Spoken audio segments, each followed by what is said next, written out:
The first time anyone in Blackwater Point heard the sound, they blamed the storm. 3 short metallic echoes. Clang, clang, clang, like wet paws climbing the spiral iron stairs inside the lighthouse after midnight. The sound traveled upward slowly, step by step, disappearing somewhere near the lantern room where the fog pressed itself against the glass like dirty breath. The old keeper heard it too, every winter, always during heavy weather. And every single time someone asked him about it, he gave the same answer without looking at them. I never owned a dog. The strange thing was, nobody had mentioned a dog yet. By late November, the Atlantic stopped sounding like water and started sounding like machinery. Cold machinery.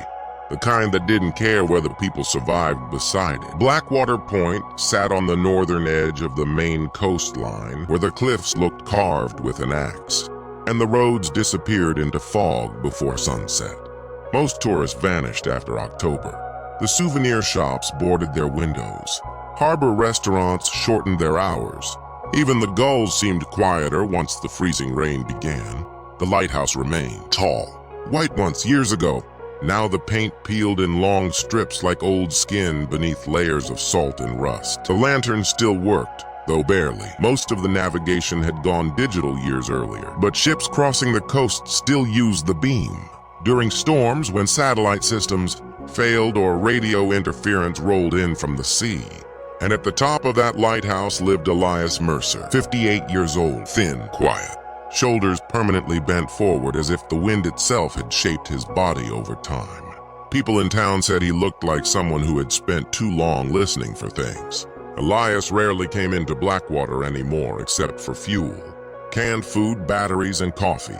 Even then, he kept conversations short, paid cash, avoided eye contact, left before anyone could ask personal questions. The younger fishermen thought he was strange. The older ones knew better. Something had happened to him years ago. Nobody agreed on what. Some blamed the ocean. Others blamed the lighthouse. Blackwater Point liked rumors because the winters were too long without them. But there was one thing everyone agreed on. Storm nights changed the old keeper, especially when the Paws sounds returned. The first person to hear them besides Elias was a harbor mechanic named Nolan Pierce. Nolan had driven supplies up to the lighthouse during a freezing rainstorm after the town lost power along the southern road. He stayed longer than planned because the wind became too dangerous to drive through. The lighthouse generator groaned all evening. Radio static crackled through the kitchen. The windows rattled so hard they sounded close to breaking. Around 1 in the morning, Nolan woke on the downstairs, caught after hearing metal footsteps, circling upward through the tower. Not boots. Too light, too uneven.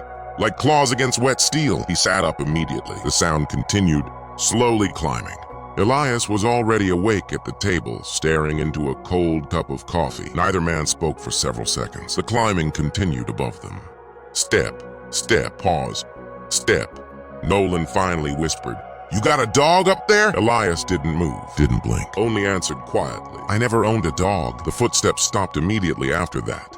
Nolan later swore the entire lighthouse became silent at once. Not naturally silent, wrong silent, as if even the storm outside had paused to listen. He refused to stay there overnight again. After that, the rumors spread farther through town. People started noticing things. Fresh paw prints near the cliff path after storms. A dark shape sitting near the foghorn station before dawn. Scratches on the lower lighthouse door. A wet animal smell inside the tower stairwell during heavy rain. But nobody ever saw the dog clearly for long. Mostly because the weather swallowed everything, especially at night. The dog first appeared directly to Elias 3 days before Thanksgiving. A freezing wind had rolled in from Nova Scotia, carrying sleet across the coastline sideways. The ocean looked black beneath the clouds. Elias was replacing wiring inside the lower generator room when he noticed movement outside the salt-covered window. At first he thought it was driftwood caught near the rocks. Then the shape moved. A dog stood near the cliff fence, medium-sized, dark fur soaked flat by rain. One ear bent downward, thin enough for ribs to show beneath the coat. It stared directly at the lighthouse, not at Elias. At the lighthouse itself, the dog didn't bark, didn't move closer. It only sat there while the foghorn moaned across the water. Elias watched it for almost a minute. then quietly shut the blinds. The next morning the dog was gone, but the paw prints remained around the lower stair entrance. For the next several weeks, the appearances continued. Always during storms, always near midnight, always silent. Sometimes Elias spotted the animal standing near the rocks below the lighthouse beam, sometimes near the abandoned supply shed. Once he saw it halfway up the cliff road before it disappeared into fog thick as smoke. And every single time it returned, the stair sounds followed later that night. Climbing upward, never downward. That was the detail that bothered him most. Nothing ever came back down. December arrived hard. The harbor froze around the docks. Fishing crews shortened routes because of black ice forming on the water lines. The diner near Harbor Road stayed open 24 hours for the plow drivers and Coast Guard workers, though most nights only 4 or 5 people occupied the booths. Elias hated the diner. Too warm, too bright, too many questions. But during the second week of December, he stopped there after his truck battery nearly died in the cold. The waitress, Marie Holloway, noticed immediately that something seemed wrong. Marie had known Elias nearly 20 years. She understood his silences better than most people. "You look worse than usual," she told him while refilling his coffee. "That's supposed to comfort me?" Depends. He almost smiled at that. Almost. Outside, sleet tapped softly against the diner windows. The television above the counter played weather warnings nobody listened to anymore. Marie leaned against the booth carefully. "You hearing things again up there?" Elias stared at his coffee. "Town talks too much." That wasn't an answer. He stayed quiet long enough for her expression to change slightly. Then he asked something strange. "Did anyone ever come looking for me years ago?" Marie frowned. "What do you mean?" "A woman, maybe." "Elias?" She would have been younger then. Marie slowly set the coffee pot down. "You're talking about Claire?" The name lingered between them. Elias looked toward the storm outside. "I don't know," but the truth was obvious in his face. Marie sighed softly. "She came here once after the accident." He finally looked up. "When?" "Long time ago.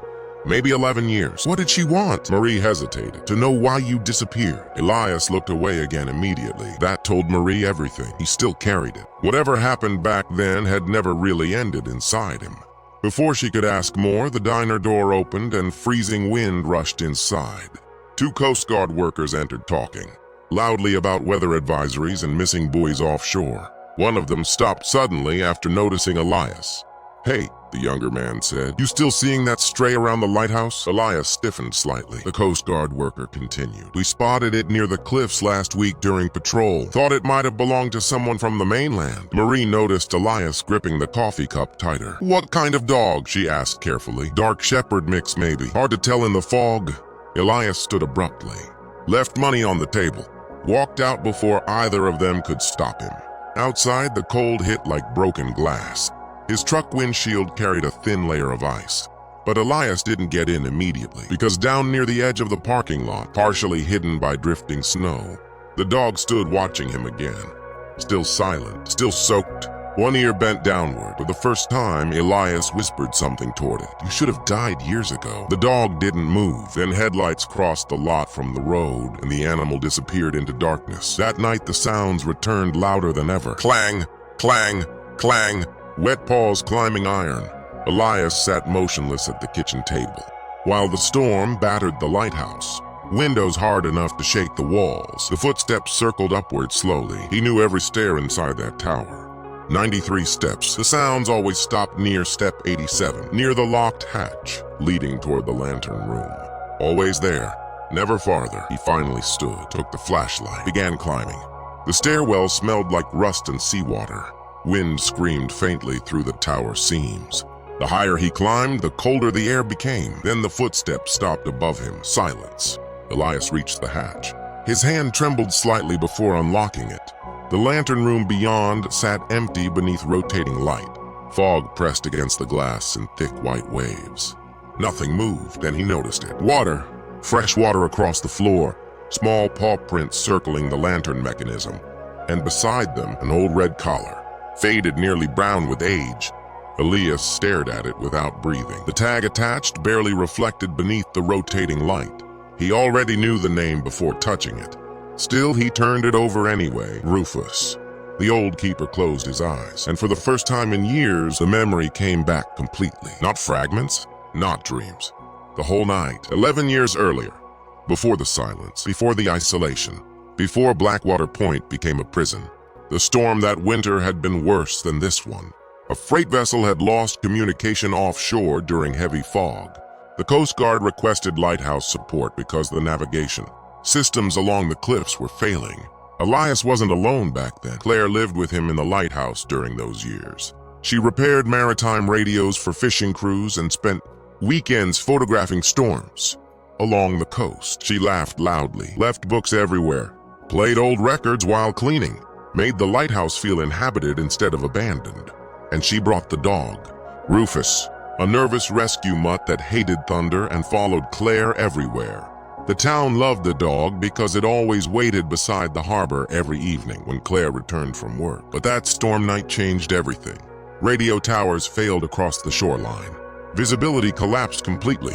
The freight vessel drifted dangerously close to the cliffs west of Blackwater Point. Elias had to relight backup systems manually inside the lantern room while emergency crews coordinated rescue routes offshore. Claire wanted to help. Elias told her no. They argued harder than usual, because she'd already planned to leave Blackwater Point after winter ended. The isolation was exhausting her. Elias knew it. He also knew he blamed her for wanting more than this place.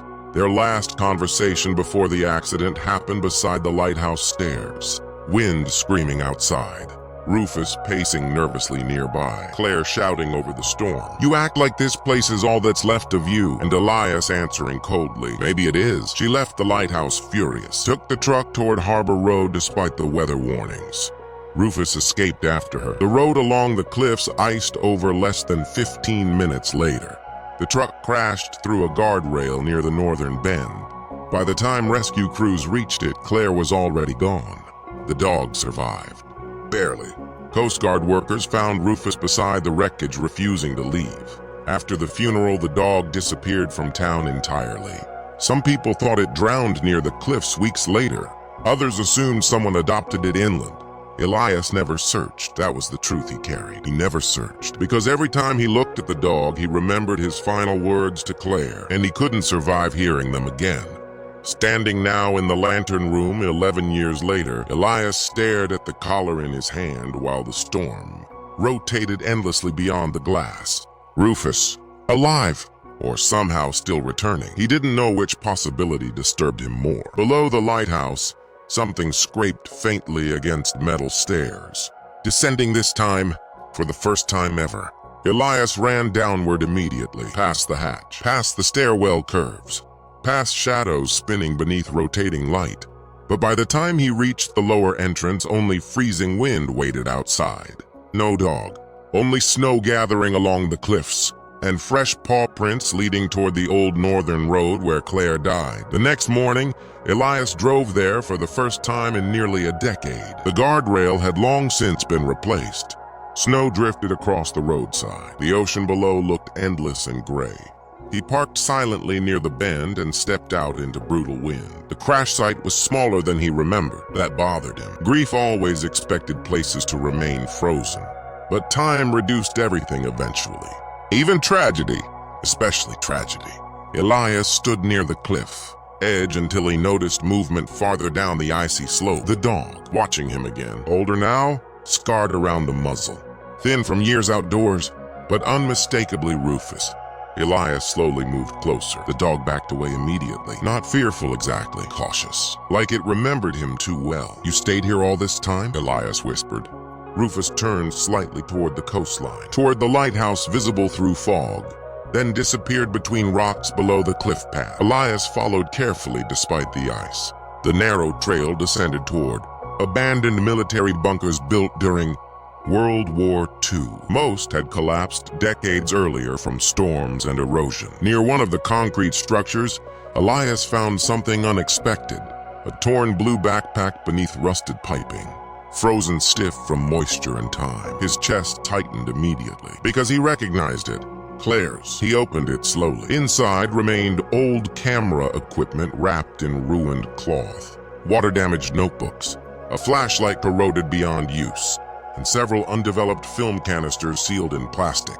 Elias sat down heavily against cold concrete. He remembered now. Claire had been driving toward the northern cliffs that night because she wanted photographs of the storm waves near the old bunkers, before leaving town forever. She never made it there, but somehow the backpack had, which meant Rufus must have dragged it here after the crash, protected it, stayed with it. All these years, Elias suddenly understood something horrifying. The dog hadn't been returning to the lighthouse because of him. It had been waiting for Claire every storm, every winter, returning to the last place it remembered her. The realization hollowed him completely, not because it was supernatural, because it was painfully ordinary, an animal repeating memory long after people failed to.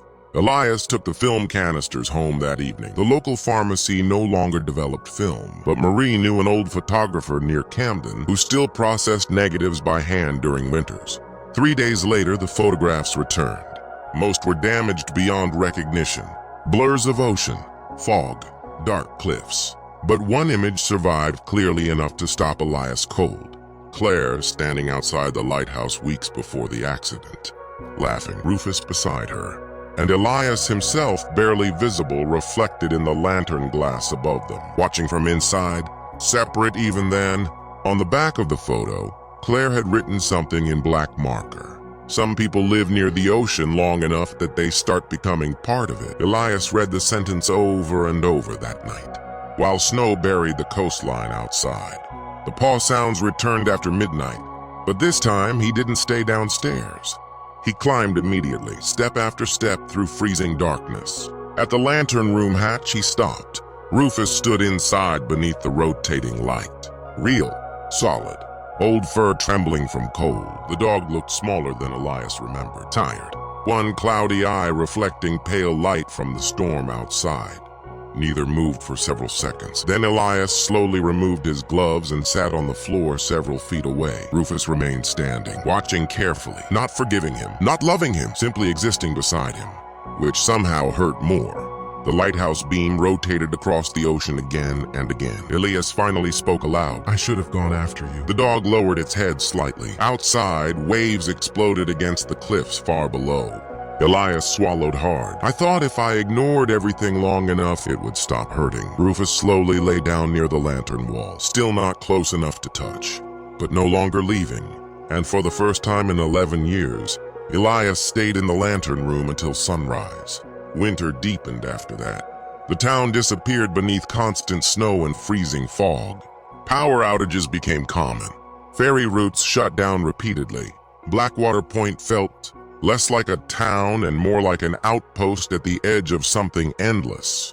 People noticed changes in Elias. Small ones. He lingered longer at the diner, spoke occasionally instead of nodding silently. Once he even asked Marie how her son was doing in Portland. That alone shocked her. But the biggest change happened during storms. The lighthouse no longer sounded empty. Some nights, harbor workers passing below claimed they saw the old keeper sitting in the lantern room, beside a dark dog while snow moved around the tower like smoke.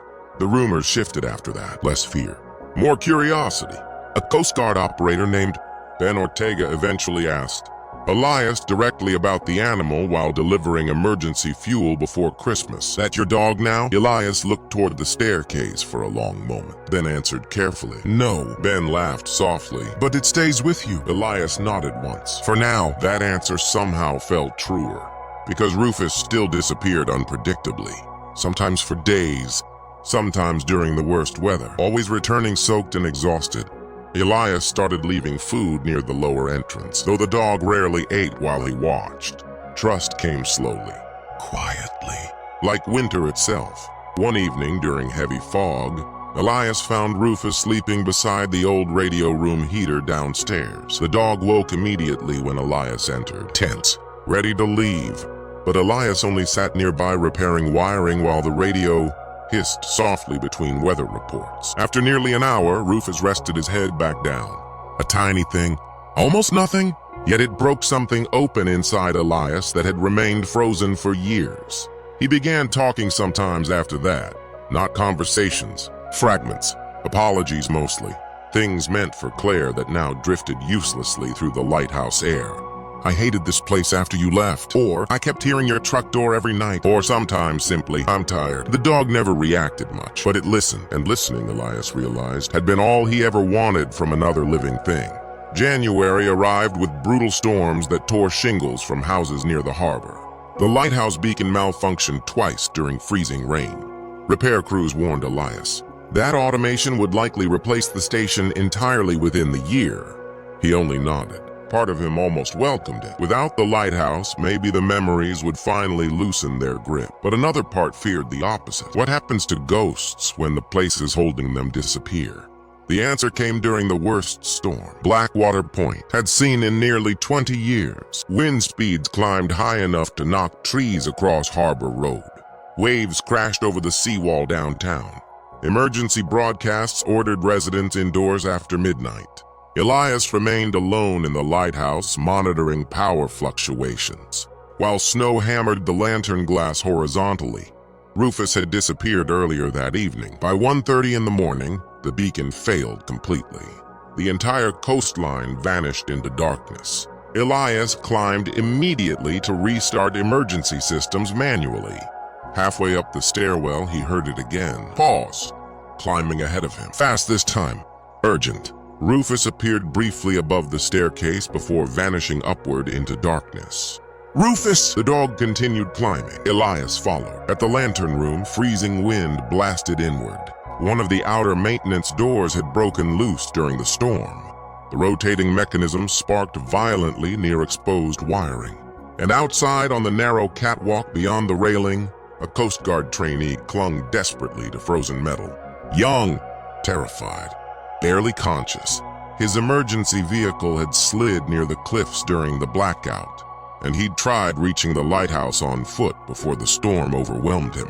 Rufus stood near the open doorway, barking for the first time Elias had heard in years. Not dramatically, not heroically, just sharp, desperate sounds against the wind.